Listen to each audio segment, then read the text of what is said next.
Hey, you are listening to another episode of Metric, a user experience podcast. I'm Michael Schofield. This week, Amanda gives you a peek into the work of the LITA Persona Task Force, who are charged with defining and developing personas that are to be used in growing membership in the Library and Information Technology Association.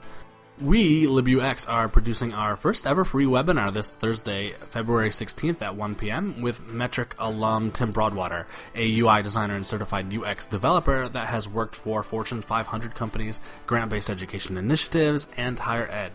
It's called UX Quackery, which will focus on the prevailing dishonest practices that exist in the field of UX and what we can do to weed out the quacks. Totally free, and I think it will be really special. Check it out at libux.co events. Alrighty, here we go.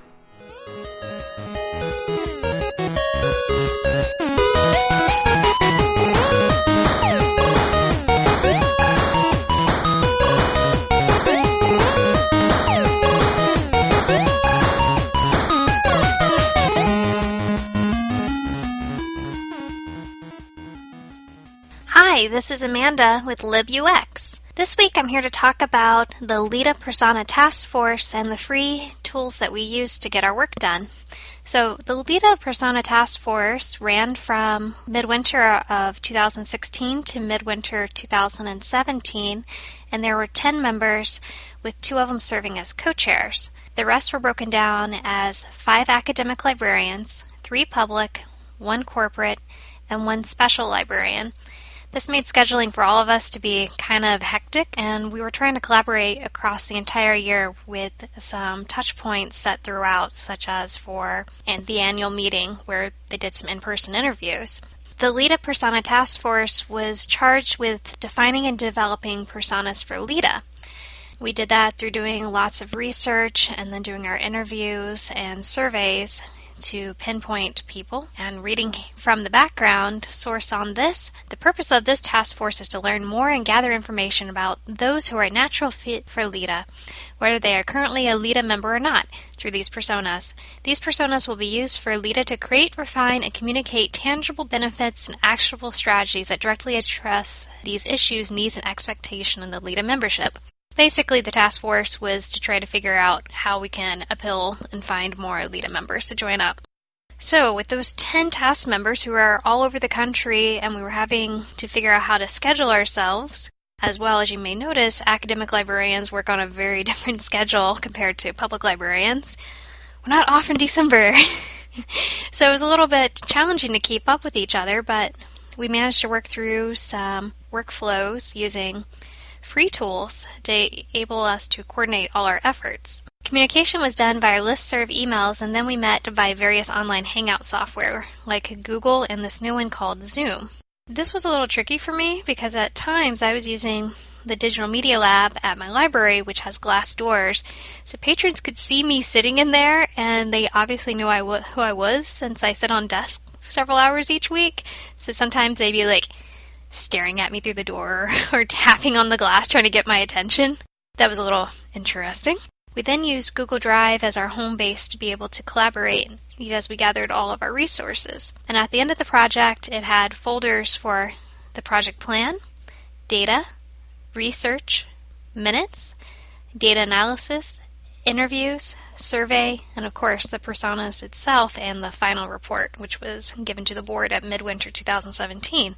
There were also some Word documents, and for whenever we had more complex formatting issues that we needed to address. And we also had some PDFs from previous research that was done and we gathered, and examples personas from other companies that we wanted to take a look at as inspiration. The survey itself we did through SurveyMonkey, and it was comprised of 23 to 29 questions depending on whether you were a LITA member or not. And the survey actually ran for a month. And we sent it out through various listservs, and I also put it through the LibUX's Slack channel, for instance.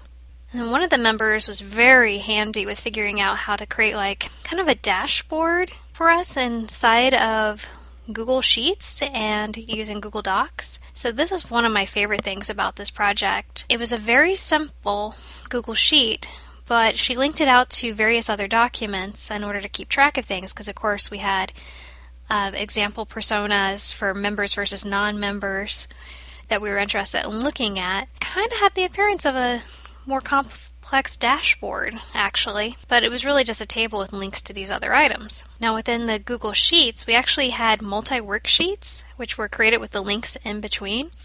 And my favorite little tip I got out of this is if you right-click on a cell in Google Sheets, you then have the option to get a link to that particular cell, which of course you can then paste into another worksheet and link back and forth. And then our actual personas were made over in Google Slides. So a Google Slide template was made, which broke the persona out into 10 areas. Each had a standard header, which gave each character a name, the persona type, and then of course the LITA logo for branding purposes. And I discovered during this that actually being able to crop images in Google Slides was very easy. I did not have to go out to Paint or anything to do a quick crop job on the images I found. Other little thing that I found to be very useful is that when you're looking at the persona, it kind of had the appearance of some more infographic design. So there was a gray bar with a blue rectangle on top of it, and it was indicating how far someone was on this range. But when I actually clicked on it, it was just actually two different rectangles. But if you look at it, it looks very complex and like, oh, someone must have made this in a more complicated generator. That was the LITA Persona Task Force and some free tools that we used. I think that the task force is later going to be talking about this more broadly and like what information we found out of this and exactly how many personas we developed and how they're going to be in use. But I will leave that to the two co-chairs to discuss along with the LITA board. But if you have any questions about how we use these free tools or anything, hit me up. Otherwise, I will talk to you next time. Hey, it's me again. Thank you so much for listening. If you can and you want to support Metric, our free webinars, or our writers and speakers, become a subscriber on Patreon. Your support goes a long way. It starts at $1, and there are a ton of perks like early access to the podcast, exclusive articles like 20 extra a month, our new pilot projects like W3 Radio, and more. So if you're interested, check it out at patreon.com/libux. Another way you can support and win something free is to rate us honestly in your podcatcher of choice, like in iTunes, and tweet Metric Podcast a screenshot. You'll be entered in our monthly raffle for designer swag. This month, Amanda and I are giving away Tesla Amazing Magnetic Notes, an alternative to traditional sticky notes that use static charge instead of glue to cling to any surface, can be reused, and they are dry erasable, and OMFG, they are awesome. It would mean the world to me. Thank you so much. Bye.